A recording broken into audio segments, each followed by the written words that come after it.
Bueno, este video voy a estar haciendo los ejercicios de ejemplo.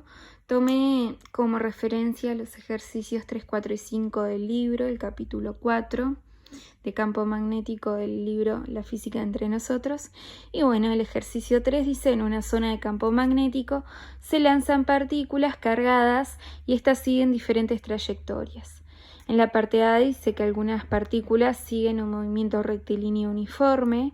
En la parte B, algunas partículas describen un movimiento circular uniforme.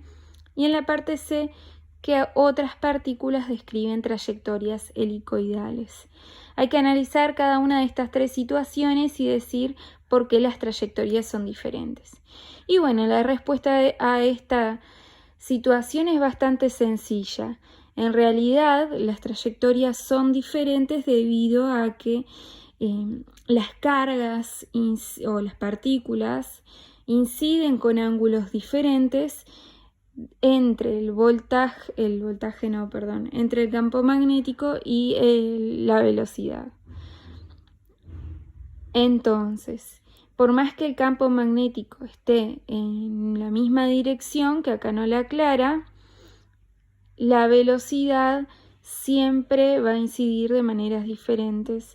Entonces, en el caso A, que dice que las partículas siguen un movimiento rectilíneo uniforme, necesariamente las partículas tendrían que haber incidido paralelas al campo magnético, eso quiere decir con un ángulo de 0 grados o de 180 grados. En el caso B, donde las partículas describen un movimiento circular uniforme, las partículas incidieron con un ángulo de 90 grados con respecto al campo magnético, y en el caso de las partículas que describen trayectorias helicoidales, se sabe que incidieron con cualquier ángulo aleatorio que no sea ni perpendicular ni paralelo al campo magnético. Entonces eso es el ejercicio 3. Pasamos al siguiente, que es el 4. Bueno, esta situación es un poco más extensa. Dice: un protón entra en una zona donde existe un campo magnético de 2,0 por 10 a la menos 4 Tesla, como está en la figura acá, ya vamos a analizarla. Y bueno, ese protón entra con una velocidad de 8,0 por 10 a la 2 metros por segundo. Hay que calcular un montón de cosas. En la parte A, calcular la fuerza magnética que actúa sobre el protón al entrar al campo y representarla. En la parte B, hay que calcular el radio de la circunferencia que describe el protón. En la parte C, la trayectoria, tenemos que trazarla a escala. En la parte D, ubicar el punto donde el protón sale de la zona del campo magnético. En la parte E, decir cuánto tiempo permanece el protón en el campo. Y luego en la parte F hay que repetir todas las partes anteriores si la carga que entra al campo tuviera la misma masa, el doble de velocidad y de carga de igual valor absoluto, pero signo opuesto. Entonces, la situación que tenemos es esta, ¿no? Es un campo que, como vemos que tiene cruces, es entrante a la hoja. Y tenemos las dimensiones del campo. Tenemos que es de 16 centímetros por 16 centímetros y el protón incide justo por el medio, o sea 8 centímetros, y tiene una velocidad que es horizontal hacia la izquierda. Tenemos que determinar la fuerza magnética primero. Entonces, como se trata de una carga positiva, para saber el sentido y la dirección del campo magnético aplicamos regla de la mano izquierda de este modo. Entonces sabemos que el dedo pulgar es la fuerza, el dedo índice es el campo magnético y el dedo medio es la velocidad. Entonces fuerza, campo, velocidad. El campo es entrante, la velocidad, vieron ahí, es horizontal hacia la derecha, y entonces el pulgar, que nos indica la fuerza magnética, nos indicaría que la fuerza es vertical hacia abajo, ¿sí? Entonces tenemos la dirección y el sentido, nos falta definir el módulo. ¿Cómo hacemos? Bueno, necesitamos extraer los datos de la letra. Tenemos como dato el módulo de la velocidad, el módulo del campo, y también tenemos que saber para más adelante la carga del protón y la masa del protón, en donde la carga del protón es 1,6 por 10 a la menos 19 coulomb y la masa es 1,67 por 10 a la menos 27 kilogramos, ¿sí? Entonces, para determinar el módulo del campo de la fuerza magnética, hacemos el valor absoluto de la carga por el módulo de la velocidad, por el módulo del campo, por el seno del ángulo, que como son perpendiculares entre sí, el seno es de 90 grados y esto nos da 1. Entonces ahí simplemente sustituimos por los valores que tenemos y vamos a llegar que el módulo del campo magnético es 2,6 por 10 a la menos 20 newton y el vector va a ser vertical hacia abajo, ¿sí? Bueno, pasamos a la parte B, en donde tenemos que determinar el radio de la circunferencia que describe el protón. Para eso tenemos que calcular el radio de giro que vimos que tenía esta expresión, que va a ser igual a la masa del protón en este caso por la velocidad con la que se mueve dividido el valor de su carga por el campo magnético. Al sustituir los valores tenemos que el radio es de 0,04 metros, que en definitiva esto es 4 centímetros. Entonces, en la parte C teníamos que trazar la trayectoria a escala. Como el campo magnético y la velocidad son perpendiculares, eso nos quiere decir a nosotros que la carga realiza una trayectoria de un círculo debido a que el cuerpo está en un movimiento circular uniforme. Entonces, la escala que yo utilicé para hacer más chico el diagrama fue que 1 centímetro equivale a 2 centímetros. Entonces, representé esto de 16 centímetros, que en mi caso lo hice de 8, y luego a esto de 4 y 4. Y bueno, a partir de la carga, marqué la cantidad que me había indicado acá, que son los 4 centímetros, que en mi diagrama serían representados con 2, y a partir de ahí, con el semicírculo, hice la circunferencia que va a ser la trayectoria que describe la carga positiva. Entonces, acá podemos observar cómo la velocidad es perpendicular a la fuerza magnética, que esta fuerza magnética coincide con la fuerza centrípeta de el movimiento circular uniforme, ¿no? Y recordemos que este radio de giro fue el que determinamos acá, que valía 0,04 metros.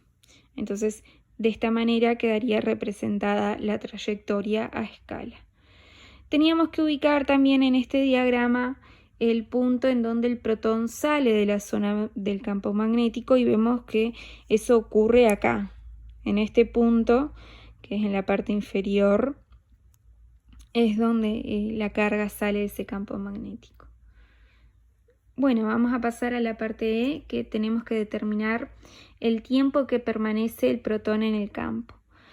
Como nos está pidiendo que determinemos el tiempo en este movimiento circular uniforme, tenemos que recordar que el tiempo lo que nos indica en realidad es el periodo, ¿no? Bueno, el periodo en el movimiento circular uniforme es cuánto tiempo emplea esta carga para moverse o para realizar una trayectoria circular completa. En este caso, tenemos que la trayectoria es la mitad de un círculo. Entonces, lo que tenemos que hacer para determinar el tiempo es determinar primero el periodo y luego dividirlo entre 2, ya que la partícula recorrió solo la mitad de la trayectoria.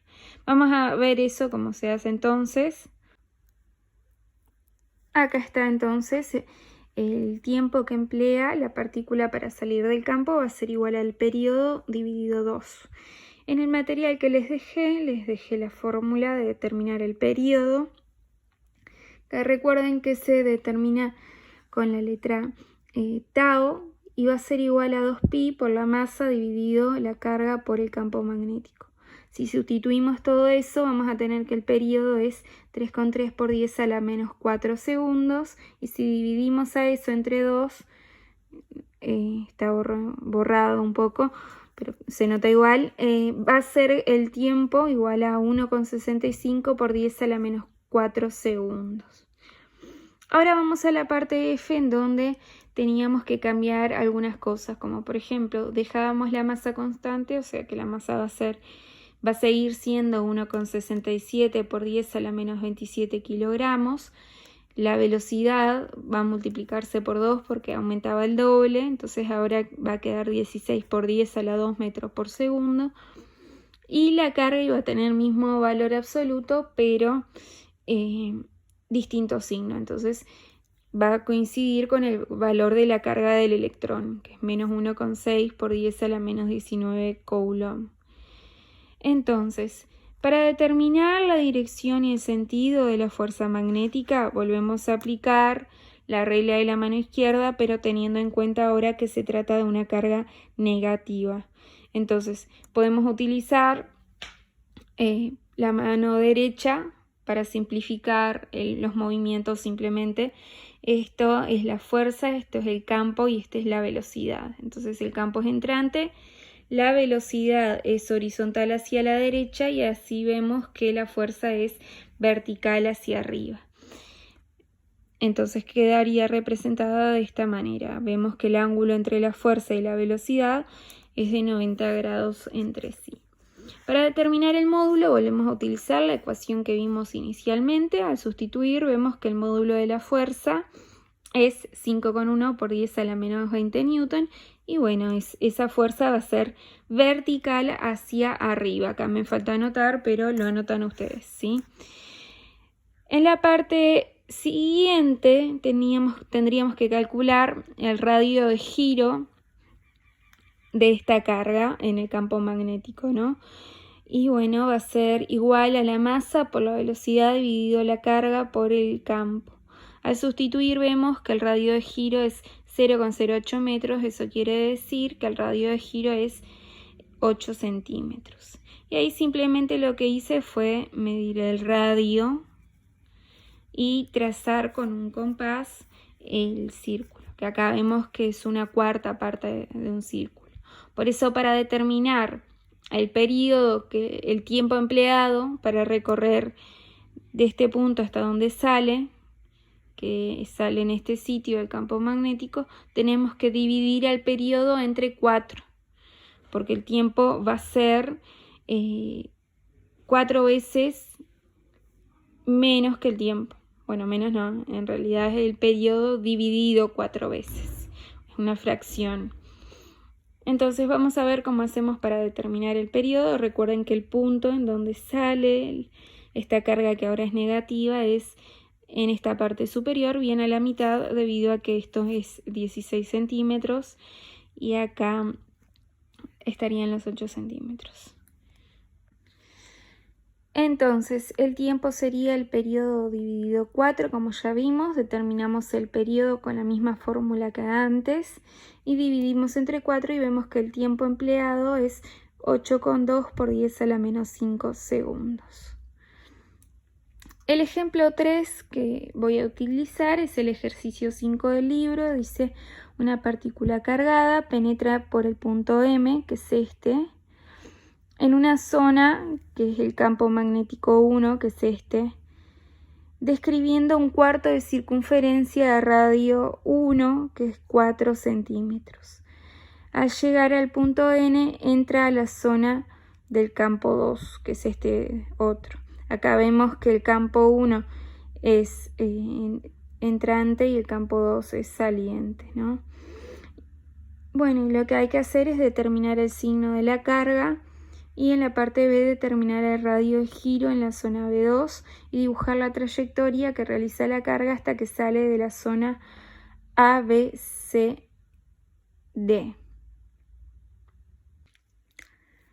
Para determinar el signo de la carga tenemos que observar este dibujito en donde tenemos el punto por el cual entra, que es el punto M. Y bueno, Sabemos que tenemos la trayectoria acá, es una cuarta circunferencia que tiene como radio 4 centímetros. Y sabemos que la velocidad siempre es tangencial al movimiento o a la trayectoria circular, ¿no? Entonces va a ser horizontal hacia la derecha.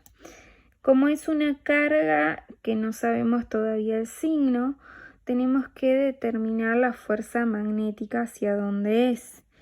Recordemos que en el movimiento circular la fuerza magnética coincide con la fuerza centrípeta, entonces es radial hacia adentro, y vemos cuál de los modelos se ajusta a lo que tenemos.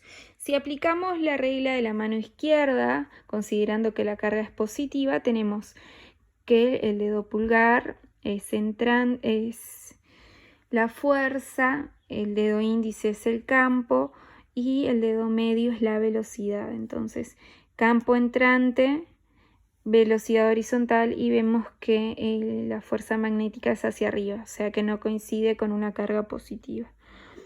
Vamos a ver si coincide con una carga negativa. Entonces en ese caso quedaría fuerza, campo, velocidad.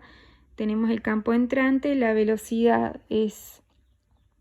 Esperen que se desenfocó. Bueno, la velocidad es horizontal hacia la derecha y vemos que la fuerza magnética efectivamente es vertical hacia abajo. Entonces la carga tiene un signo negativo.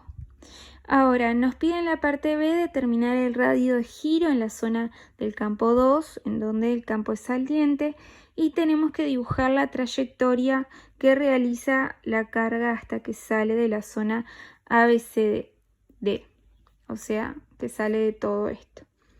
Entonces, quedó medio feo el diagrama, pero ahora lo voy a explicar. Sabemos nosotros que el radio 2 va a ser igual a la masa por la velocidad dividido la carga por el campo magnético 2. Como no podemos aplicar esta ecuación porque no tenemos ni la masa, ni la velocidad, ni la carga, pasamos a estudiar qué pasa con el radio 1, que nos da como dato que es 4 centímetros. Recordemos pasar esos centímetros a metros, que quedaría 0,04. Entonces sabemos que el radio 1 va a ser igual a la masa por la velocidad dividido la carga. Que esta masa, velocidad y la carga va a ser la misma porque es un movimiento circular uniforme y la carga en definitiva que se está moviendo es la misma. Entonces la masa, la carga y la velocidad van a permanecer constantes. Lo que tenemos que intentar hacer acá es despejar la masa, la velocidad y la carga para luego sustituir el valor obtenido simplemente en esta ecuación y ahí simplificar los cálculos debido a que tenemos el cuánto vale el campo magnético 1 y cuánto vale el campo magnético 2. Entonces, si despejamos a partir de esta expresión, vamos a tener que el radio 1, que es esto, por el campo magnético 1 va a ser igual a la masa por la velocidad dividido la carga. Acá finalmente tenemos una expresión que nos permite determinar todo esto. Entonces el radio 1 es 0,04 y el campo magnético 1 es 0,10 Tesla. Entonces la masa por la velocidad sobre la carga va a ser 4,0 por 10 a la menos 3 kilogramos por metro dividido coulomb por segundo al cuadrado. O sea, esta unidad es a partir de todas estas magnitudes. Una vez que tenemos este valor, lo sustituimos. Ahora sí, el radio 2 va a ser igual a toda esta división, que lo que hicimos fue todo esto, dividido el campo magnético 2. Entonces, al hacer esa expresión obtenemos que el radio 2 es 0,02 metros, que eso equivale a 2 centímetros. Entonces, vemos que la partícula sale del punto M y llega al punto N, en donde en N va a tener la misma velocidad, la misma fuerza, pero el campo va a ser saliente y de 0,20 Tesla. Entonces, el radio de giro va a ser 2 centímetros. Entonces, el diámetro de la circunferencia que describe, que fue la que tracé acá, va a ser 4 centímetros. Recordemos que el total de esto es 12, entonces tenemos acá los primeros 4 centímetros, luego 4 centímetros más de la mitad de circunferencia que realiza el movimiento, ¿no? Y nos van a sobrar 4 centímetros, que es en donde la carga pasa de este campo que es saliente, va a pasar de nuevo al campo en donde es entrante. Y acá vuelve a moverse de la misma forma que acá, hasta que sale de la región A, B, C y D. El problema con este dibujo es que, como lo pueden observar, no está a escala. Esto se observaría fácilmente si el dibujo estuviera hecho en proporciones adecuadas. Entonces, acá estarían los 4 centímetros, acá tendría que haber otros 4 centímetros, que es en donde realiza este movimiento, que es la mitad de una circunferencia, y acá vuelve a entrar realizando la misma trayectoria que de M a N. Entonces la partícula saldría más o menos por acá a los 4 centímetros. Vuelve a realizar un cuarto de circunferencia. Repito que este dibujo no se puede apreciar debido a que no está a escala. Tal vez lo correcto sería representar esta situación a escala y volver a representar. Si tienen alguna consulta, me escriben.